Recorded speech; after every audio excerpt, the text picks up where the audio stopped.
তো hello guys, I am Tapan বিশ্বাস। আপনারা দেখছেন রেগুলার ব্লগ। তো আজকের ব্লগটা খুবই ইন্টারেস্টিং।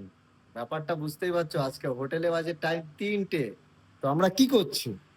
আজকের কাজটা হলো, আমি, দাদা, চাইনিজ শেফ আর আমি। আমাদের অ্যাডজাস্ট ফ্যানের জন্য টেকনিশিয়ান আসতে পারছে না।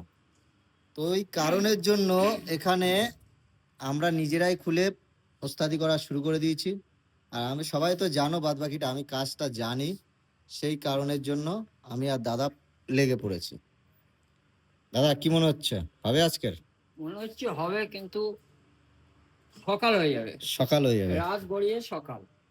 আবার এই সকালে ডিউটিও করতে আবার হবে। সকালে ডিউটিও করতে হবে, নাহলে আমার যে সেট আছে প্রদীপ সেট, হ্যাঁ, সে তো রাগ করবে বহুতই। বলে তাহলে বাবা হোটেলটা কি বন্ধ করে রাখবো? কিন্তু একদিন বন্ধ আমি একটা জিনিস দাদা এখন বলবো। একদিন বন্ধ করতে গেলে এইটা 5 দিন। তুমি যে আমি খোঁচাখুচি করছো, এটা যদি আমাকে ঠিক করে দিতে হয়, আমার ভিতরে ওই ফ্যান লাগবে কিন্তু। তাহলে আমি বুঝতে পারবো এক যে শর্ট কোথার থেকে হচ্ছে, বুঝলেন? এই যে হ্যাঁ, এই যে- এই ফ্যান তাহলে খুলে দিতে হবে আমাকে। ফ্যান না খুলে দিলে আমি পারবো না। কারণটা হলো, আমাকে ইলেকট্রিশিয়ান বলেছে আগে ফ্যান খুলতে হবে।